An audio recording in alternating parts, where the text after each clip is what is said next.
Hey, what's up guys? Welcome back to the channel. So 2020 is coming to an end. The year of clear vision, the start of the roaring 20s, and the year that I was going to finish uni, start my grad job, and finally get out into the real world. Well, 2020 had so much promise. It really was meant to be a fantastic year. It started off and everyone was thinking this is going to be great. And then this happened. Now to Australia, where they're facing those massive fires, already among the worst in that country's history, with more than 12 million acres scorched. Good afternoon from New York. We're coming on the air with breaking news, very sad news to tell the sports world. The LA Times is reporting that retired Los Angeles Lakers basketball star Kobe Bryant has been killed in a helicopter crash. A cinematic king has fallen.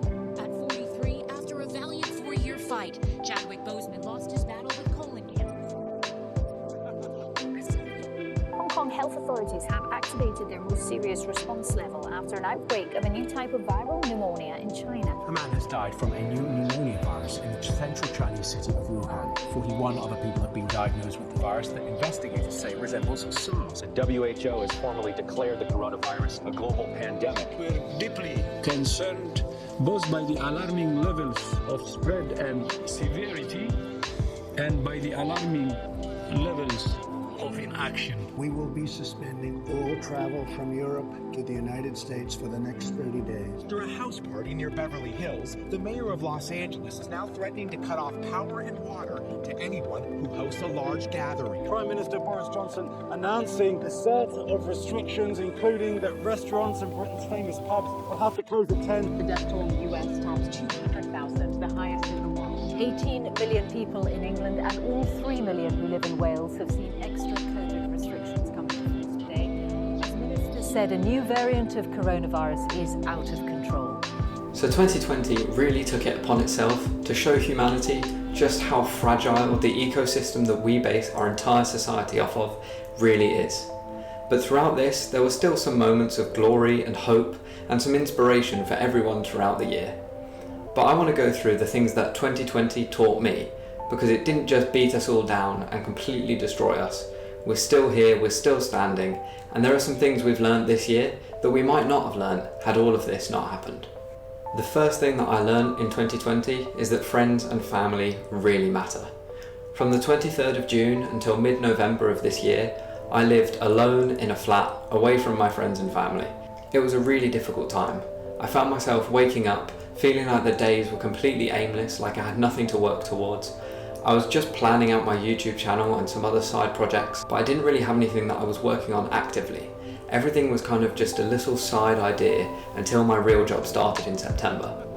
So I had 4 months of complete isolation in the middle of a lockdown. Now, you may think that time alone is great, and it was. At first, probably the first month and a half, living by myself, after having lived in a house with 4 others at university, living by myself was great. I really enjoyed the space and the time that I had, and that I could dedicate whatever time I wanted to my own ideas. But after a month and a half, 2 months, you realise that not having that social contact, the ability to see people in person and go off each other's body language, really takes a toll. And those 2 months or so alone were even harder when you do come out of university, and this is something young people need to be aware of. When you're at university, all your friends are in close proximity. If you want to see any of your friends, you just go 2 minutes around the corner to their house, or they may even live with you, and it's fantastic. You're all right next to each other, always able to do things together. But when you move out of university, if you move somewhere or all your friends go to different areas of the country, suddenly you find yourself in a really tricky situation where you don't know anyone and you're moving to a new place. Now for me, of course, this was harder than normal because we were in the middle of a pandemic. People were keeping to themselves, people didn't want to go out and make new friends. I couldn't just pop to the bar and chat to people because the hospitality sector was the one that the government decided just wasn't good enough to keep open. So that made it extremely difficult. But that's something that I would say people should keep in mind when moving out of university and be readily aware of. Is that your friends won't be living in close proximity to you anymore, or they may not be, and so you need to find ways to survive on your own and to only see your friends every now and then, because seeing them every day is no longer possible. There's only so much FaceTiming, Zoom calling and phone calling that you can do with people. It's not the same as when you see people in person. So one thing that 2020 has really taught me is the value that I place on friendships and family and being able to see them in person. So one thing that I'm definitely going to make sure that I do once 2020 is over is to make the most of every opportunity I have to see my friends. Now, that doesn't mean that in certain situations, if I'm not in the mood to see somebody, I won't go, but it does mean that when I'm in the mood to see my friends, I'm going to commit to making sure I enjoy every moment, as opposed to just taking it as just another day spent with my friends. So the second thing that COVID taught me is to not let fear take control of my actions. So the biggest example of this is this YouTube channel. I spent countless hours preparing videos, coming up with ideas, making thumbnails, coming up with descriptions, thinking about how I could use clickbait to my advantage to benefit the YouTube algorithm.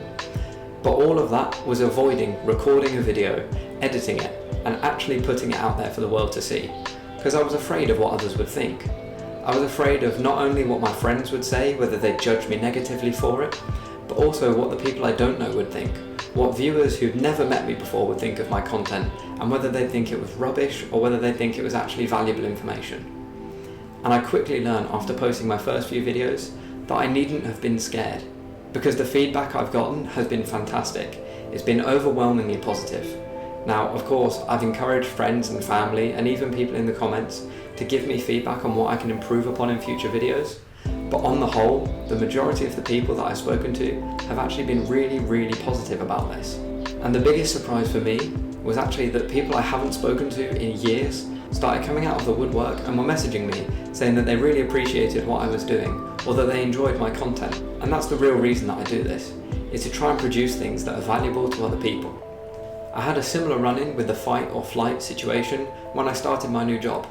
I moved from doing an engineering degree into a finance role. And I found that my skill set didn't quite match up to the things that I was being asked to do at work. Now this made the days at work very long, demanding, and quite scary, because the tasks I was going into, I wasn't sure whether I'd be able to complete them. And in the first month or so, I really did get hit strongly with the fight or flight feeling. In the first month of my work, I was seriously considering quitting and just going back to what I knew in engineering, and just sticking with that and hoping I could get a grad scheme elsewhere. But actually, after reaching out and talking to a couple people at work and a few of my friends, I managed to get over this and realised it was just that, fight or flight at the start of a career. And this is something you'll embrace countless times during your life, is you'll push yourself outside your comfort zone, and you'll find very quickly that your body naturally wants to avoid awkwardness or situations where you might not be able to perform to your maximum capabilities. So you'll immediately turn around and go, well, maybe I shouldn't be doing this, maybe I should leave. But the best thing you can do is to push through and to keep going. And it's now been 4 months that I've been at my new job, and I'm starting to feel like I'm settling in and getting somewhere. So this is something I'd advocate to everyone. If you feel that fight or flight response coming on, then try and fight the feeling to just run away. See what you can do, see what you can achieve, and push your limits. 2020 has taught me that pushing your limits is the only way that you can learn and expand your knowledge. The next thing that 2020 taught me, and this is a really crucial one for me, was to not compare yourself to the image you have of others. Now, I'd heard countless times people saying, don't compare yourself to others, live your own path, your life is your own. But to me, that never really made any sense, because other people are human too. Why shouldn't I be comparing myself to them? But I realised what I'm comparing myself to isn't what the actual person is experiencing. It's the image that I build up of what somebody else is doing. So you look at YouTubers, or you look at your friends who are highly successful or who have moved to other countries, and you think their lives must be fantastic. They're living somewhere sunny, they're doing the perfect job, everything they post on social media is them having fun with their friends. Yet I'm here, I'm lonely, I'm living by myself. Where am I going wrong? But you don't really get an image of what that person's life actually involves unless you truly speak to them and get to know their deep down insecurities and flaws. And this is something that I didn't realise until a decent way into 2020. I still thought that comparing myself to others was probably a good thing because it would keep me motivated. But actually, comparing myself to the image I form of others is quite damaging because the image I form isn't perfect. So this was highlighted to me when I watched How to Be Bazinga. Now, you may not know who Bazinga is, or Ethan. He's a YouTuber, he's in the Sidemen, which is one of the biggest YouTube groups in the world. They're a UK-based group and they have over 100 million subscribers combined across all their channels. He did a YouTube original series where he was building up to run a marathon during COVID. He was going to run the London Marathon. And during this series, he goes through his life and all his experiences. And from the outset, if you watch his videos and his previous videos before that, you must think this guy must have everything, right? He's got the millions of subscribers on YouTube. He's earning more money than most people can ever dream. He gets to record videos with his friends all day long. That's all he does. But actually, if you watch the How to Be Bazinga series, you realise that he's just human. He goes through his battlings with mental health and depression, and he completely breaks down those walls of what you might see online and your perceived image.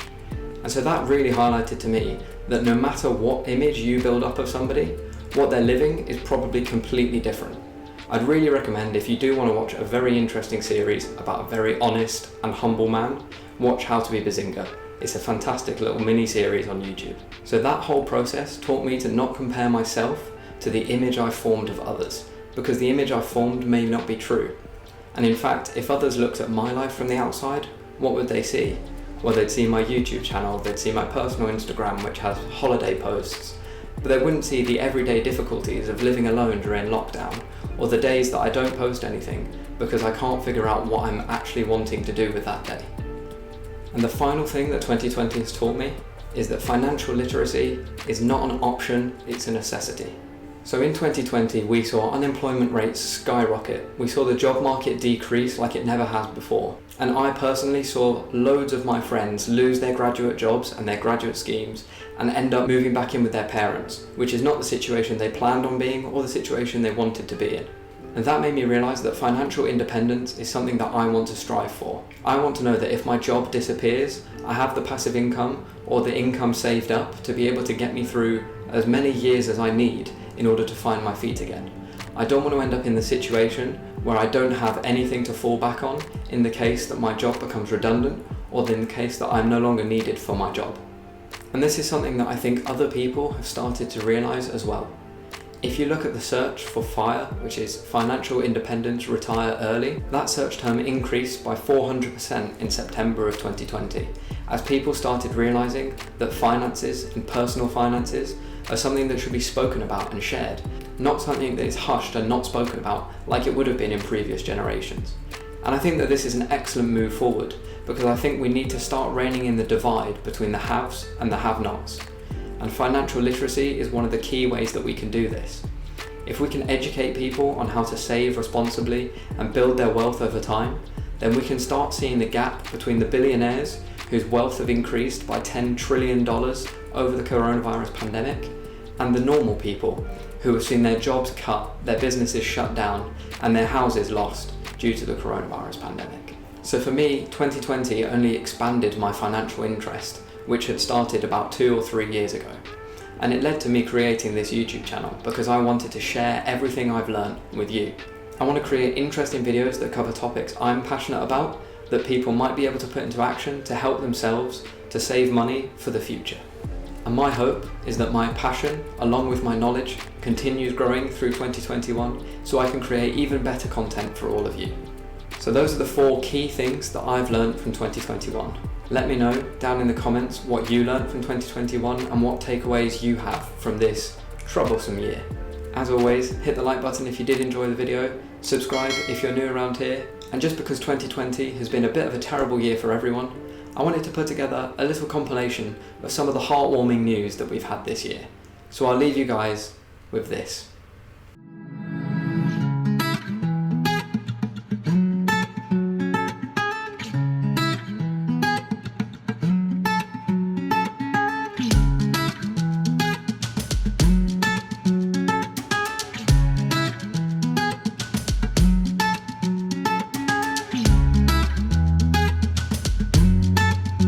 Now, around 1.3 million children in England will be able to claim vouchers for free school meals during the summer holidays, following a campaign led by the Manchester United footballer Marcus Rashford.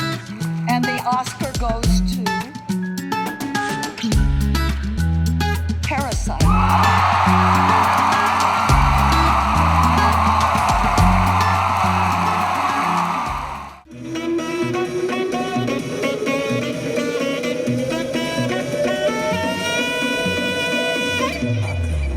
No sleep.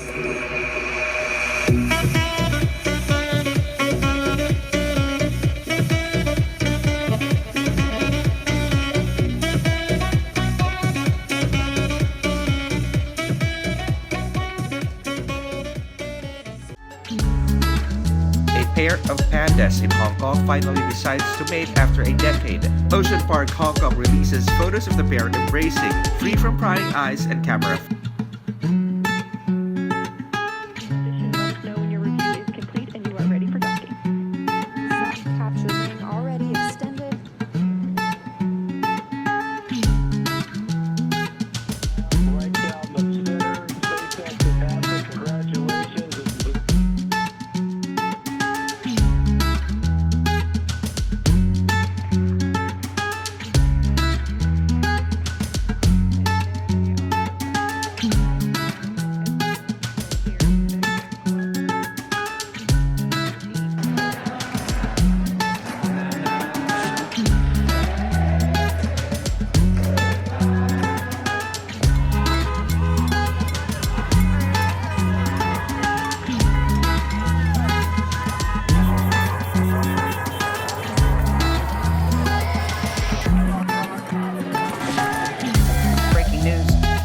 Kingdom has become the first country in the world to approve the Pfizer coronavirus vaccine. It was a moment the country came together to say thank you to those who take care of us.